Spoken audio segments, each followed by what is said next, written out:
Ladies and gentlemen, we're all set for our next panel discussion.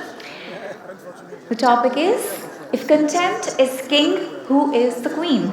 Leveraging AI, ChatGPT, and innovative content for hyper-personalized demand generation.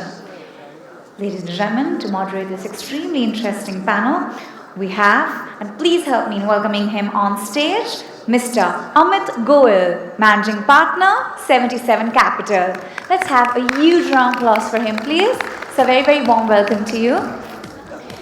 I would now like to invite our esteemed panel of speakers, Mr. Ravi Santhanam, Group Head, Chief Marketing Officer and Head, Direct to Consumer Business, HDFC Bank. So, very, very warm welcome. Next up, please help me in welcoming with a huge round of applause, Mr. Pramod Kumar Dubey, General Manager, Punjab National Bank. So, very, very warm welcome. And please help me with welcoming her with a huge round of applause, Miss Niharika Bhargava, Co-Inventor, ConfirmU. Once again, let's have a huge, huge round of applause for a wonderful set of panel members right here. Over to you, sir. Thank you. So I'm actually thinking today that without going into like a preview and background and all that, let me just jump right in and ask you, if content is the king, who is the queen? The answer comes in multiple ways. First is to understand what content is for. And I see content is to first entertain. That's what everybody looks at content for: entertainment, education.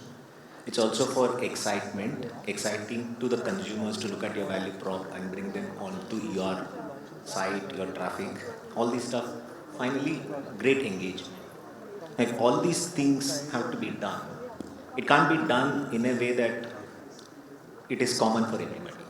What is exciting to me, what is engaging to me is definitely not what is going to be exciting to, say, for example, P who's sitting there in the first row.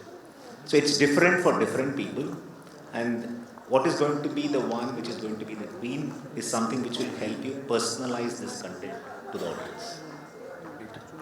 Niharika. So very interesting topic that we got. Okay, if content is king, who is queen? Right. So as you can see, so we have king and queens on the panel.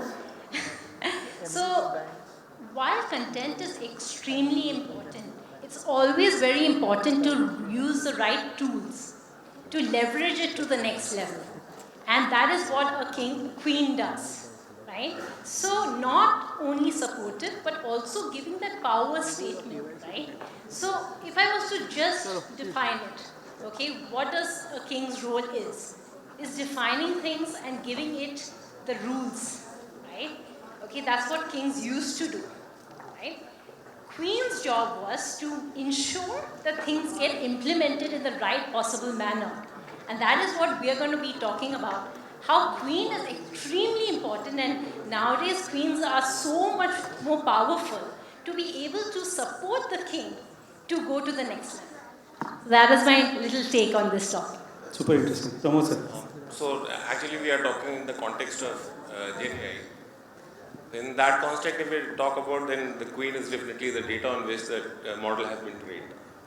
Because the data underlying defines what the content will be. So I think for me, the training data set, which is very important on which the model is trained. So that is basically the queen. Great. I think that's a good baselining. So I have been building in the generative AI space for the last 6-7 months.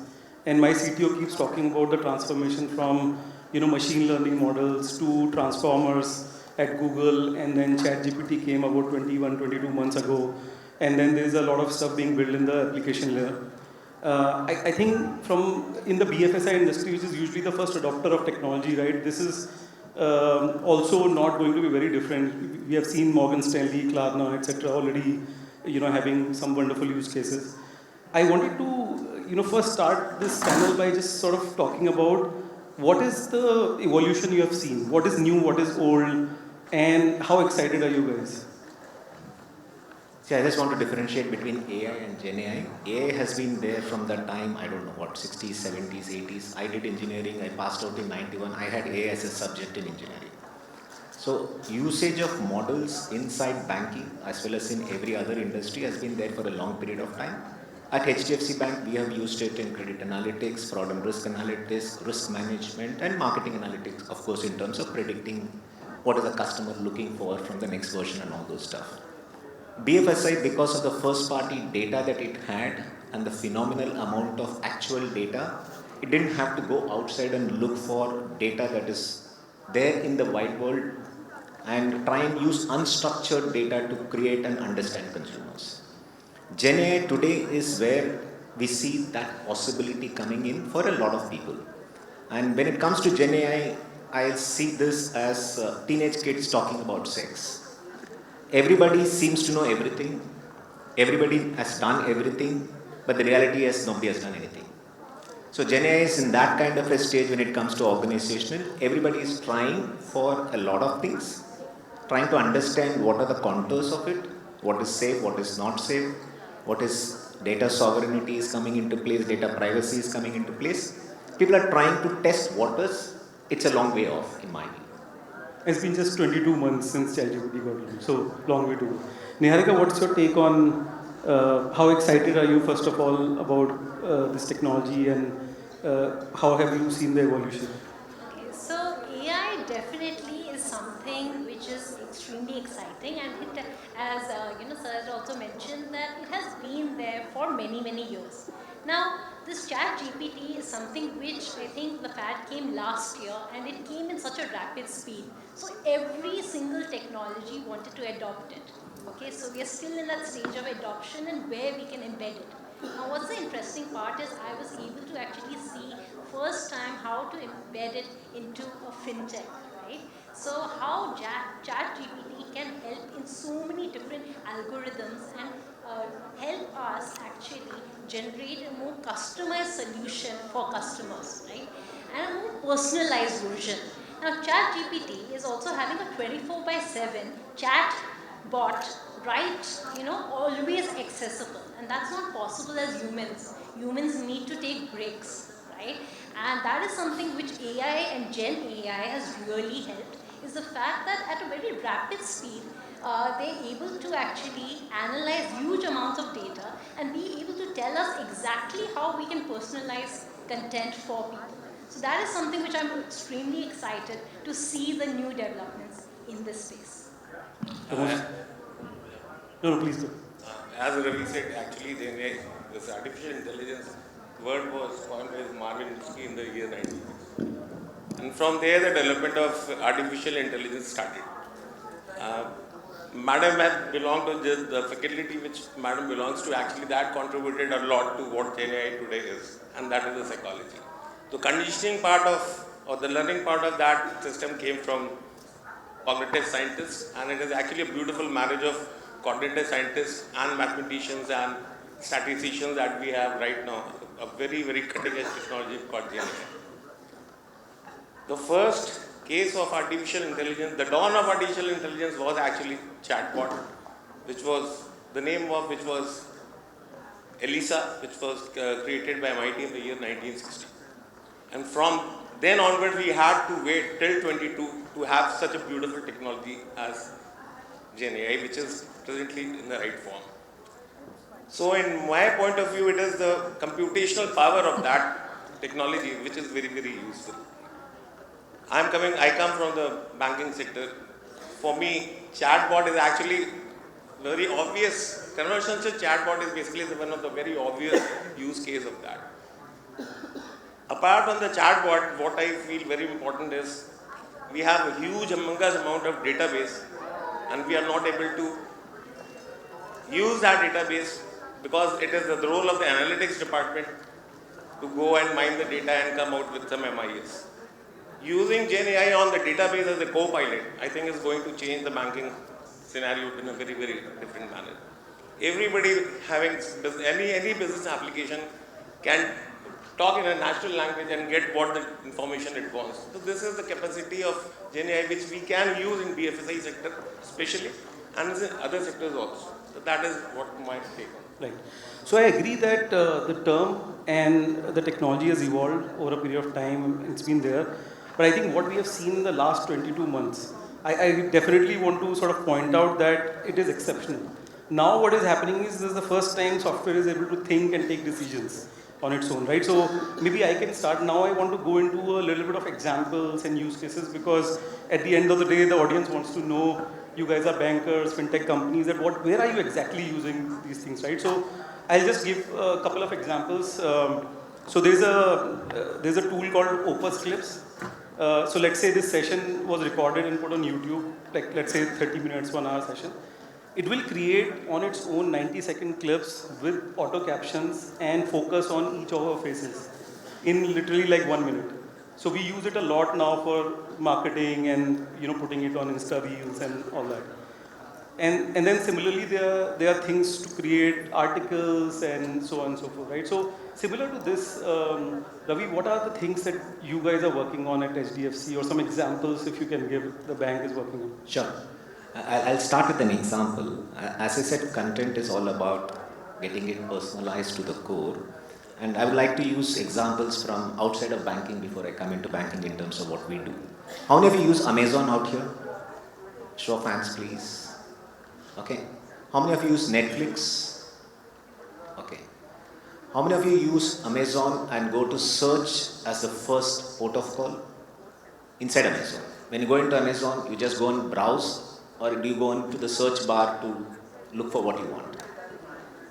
Majority? How many of you go into Netflix and look at the search bar? People who use Netflix? I see 1 or 2 hands. What's the difference? Both of them are doing heavy amount of personalization. Whereas in Netflix, as far as I remember the last numbers people have quoted, 80% of the people go by the recommendations which are there on the screen. They scroll down, they don't look at the search bar at all.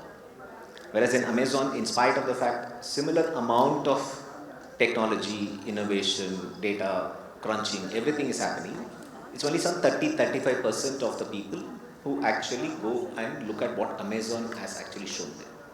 People go and look at the search bar, and the search bar has the most prominent place in the first screen in Amazon. That's not the most prominent place when it comes to Netflix. You have to find out how to search in Netflix, by the way, if you are in a big TV and all those stuff. What's the difference? The difference is the ability of people to leverage the information which the consumers have given. And for your industry, can you use that kind of information to make sure the consumers see what they have to see, or what they would be interested in seeing? And I do understand that when it comes to buying stuff for our homes, it might be very difficult for us to predict.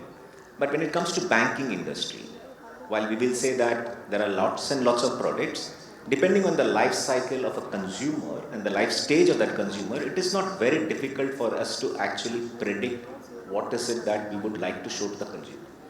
And what we are looking for when it is coming to these any kind of technology tools, Pramod, is how do we actually get to that level of personalization where the consumers should be saying, wow, I was thinking about it, HDFC Bank has been able to present it in front of me in the screen.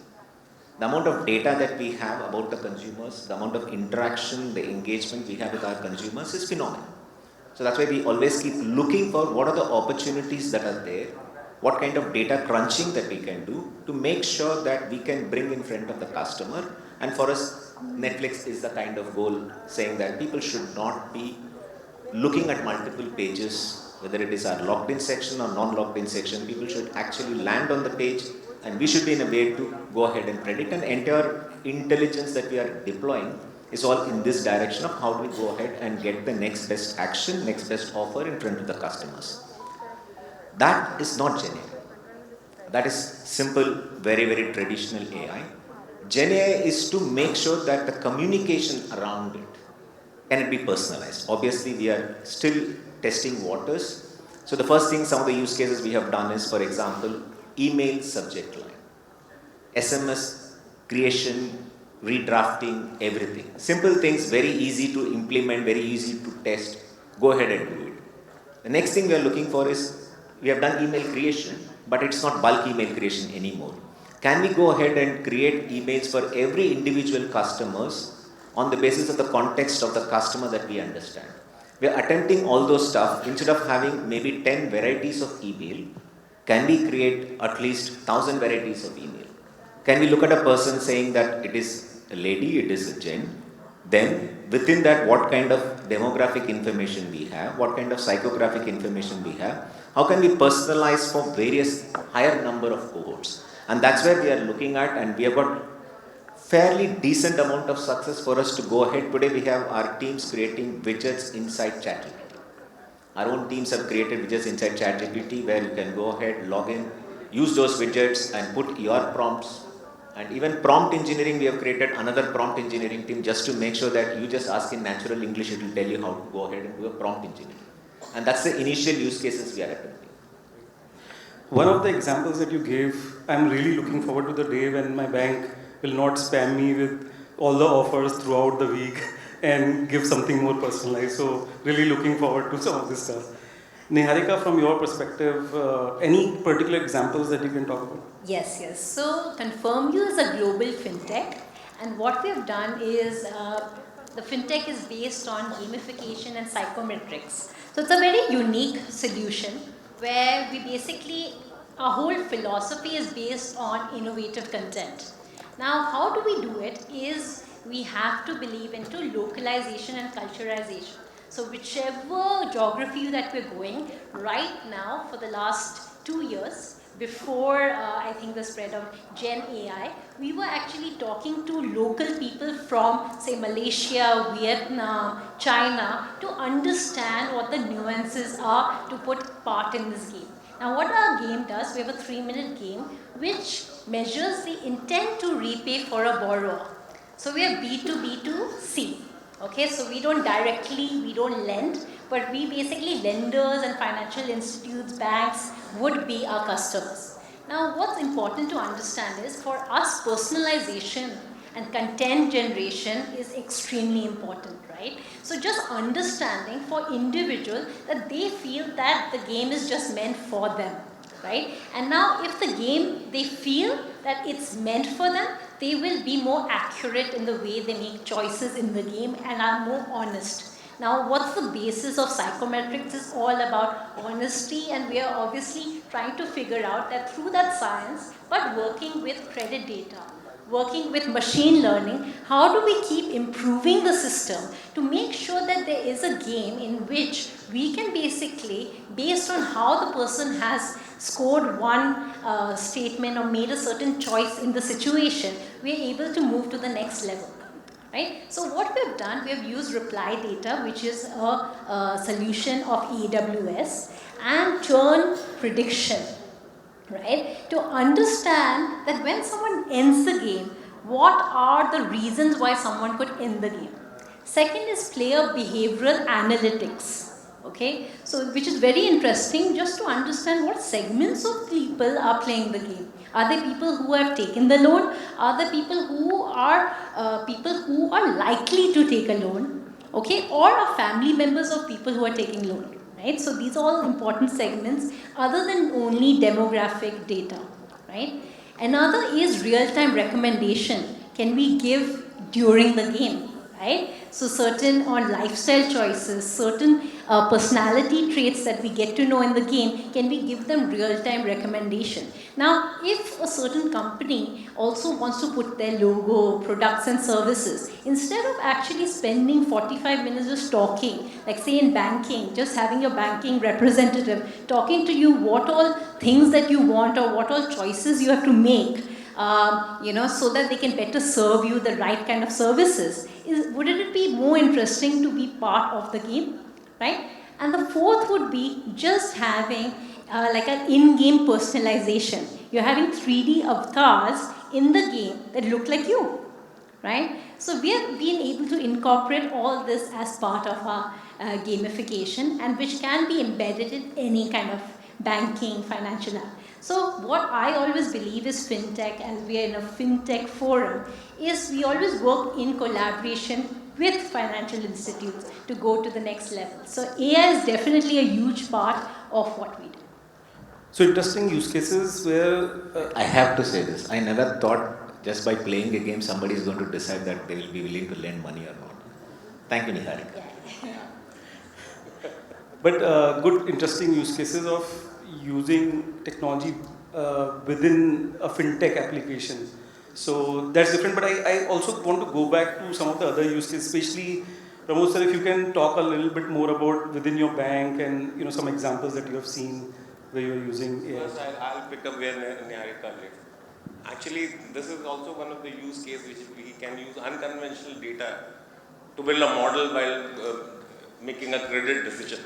Because financial fingerprints which they have, they don't 100% tell about the person's personality.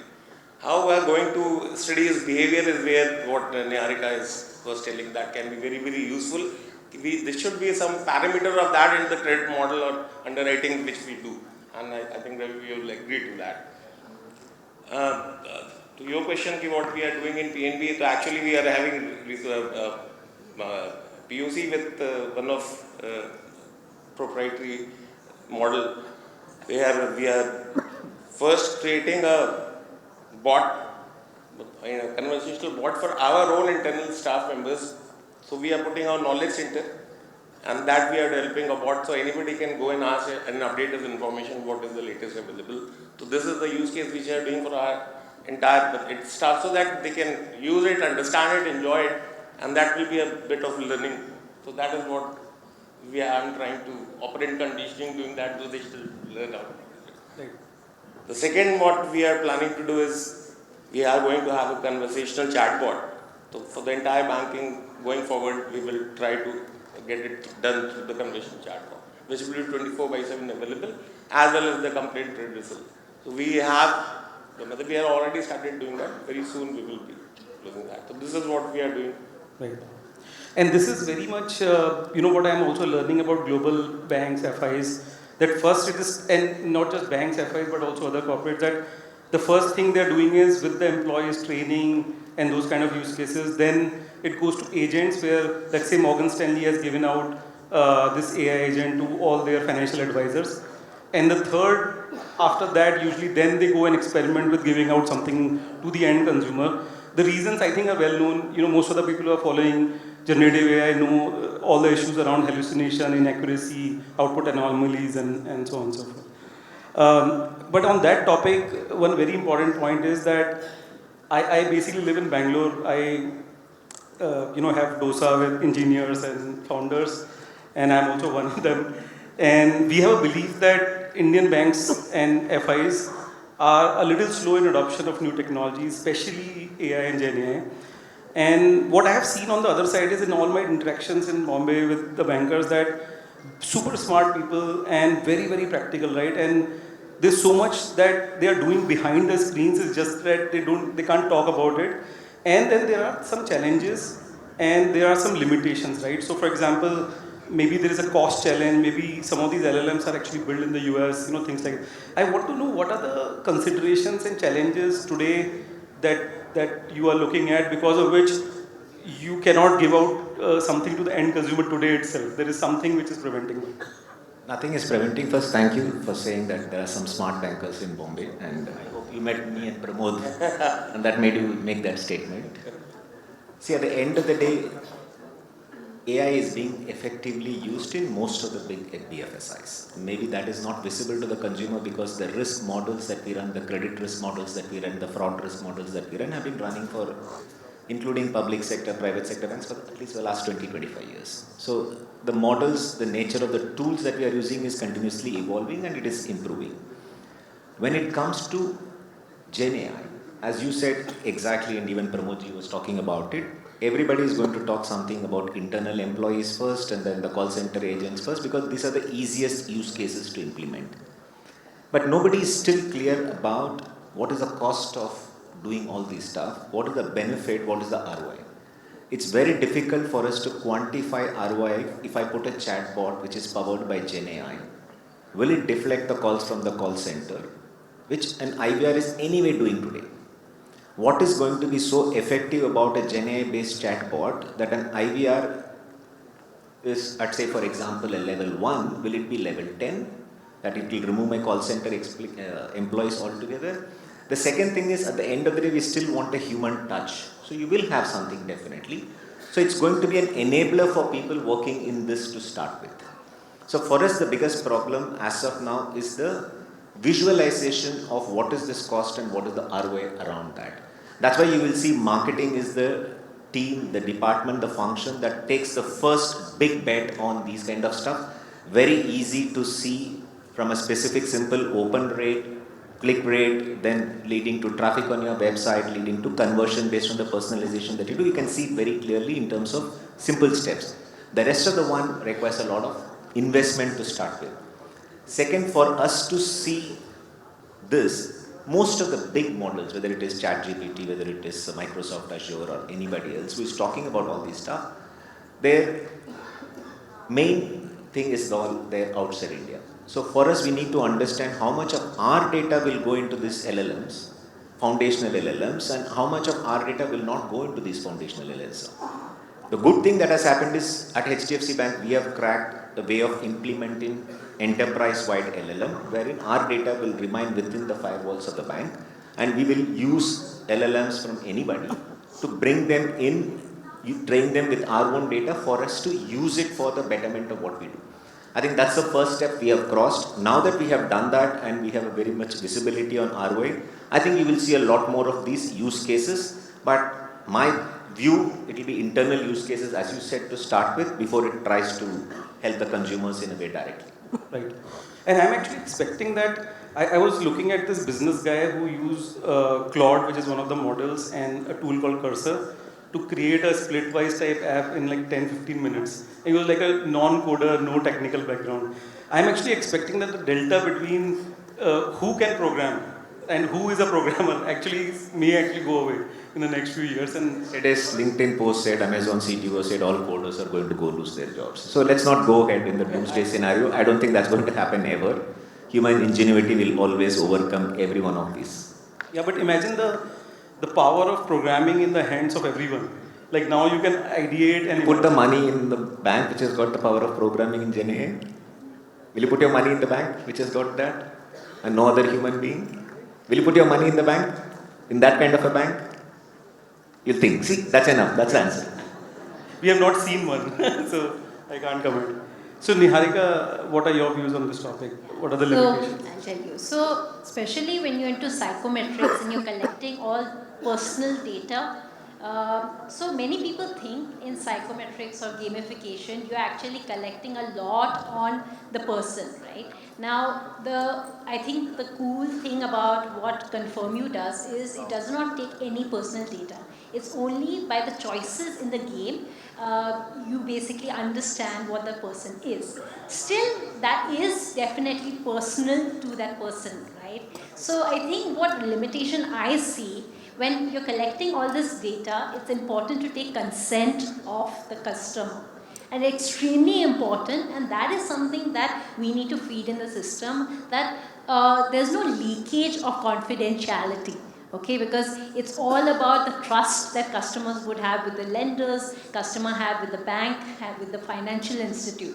So for us as a fintech would be the biggest challenge, that would be one. Another is the fact that I see that Amit mentioned hallucination. Now for people who don't know, hallucination is making up of data, right? And the customer basically getting wrong information.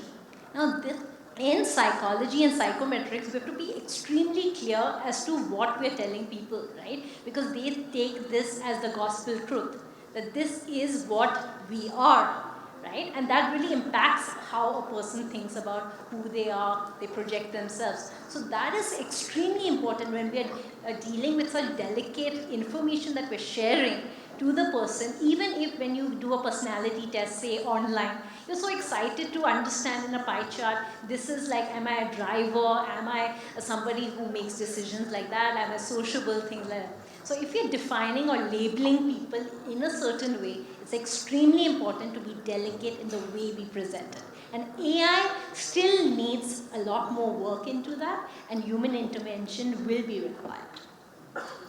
So, very well said, Niharika. Actually, hallucination is that AI is not perfect. The Gen AI is not perfect. So they need human to understand that. So my take on that is this technology has been created by humans. So we have an agency over that. And it is up to you how we can use that technology to our betterment. And that we have to take care of that. As far as threats and they are all threats are there. Fact, data privacy, deepfake, lot of things are going on. Even disinformation. As we all know, there are a lot of content farms that the bots generate mass of data and they create lot of things. Even they have the capability to manage the elections of Brexit and president. So these are the things, the threats they have, and that is where human plus AI hybrid system has to come into work. We have to be very careful how we use that systems to our better. Okay, so we have limited time. Maybe we should end it on a positive note. What are we looking at? What is the future outlook? So maybe a one-liner, maybe we'll start with Pramod sir from your side this time. I think the collective intelligence of machine and human is going to be very powerful. Okay, so the future of AI is all about, it's going to help us generate customers. Okay, it's also going to help us adopt a lot more financial products. So I think also the way is that a lot of policies have to be supporting the AI in place for it to work more efficiently. Since you used chess as an analogy, and if you said content is king, who is the queen, I am looking at everybody in the chessboard collectively working to make sure that we win in making sure that our customers get personalized recommendations, our customers get personalized offers, and at the end of the day, the last E, when we started talking about content, is all for earn profits. So I hope AI and content personalization will help us earn more profits. I didn't expect anything less from HDFC, but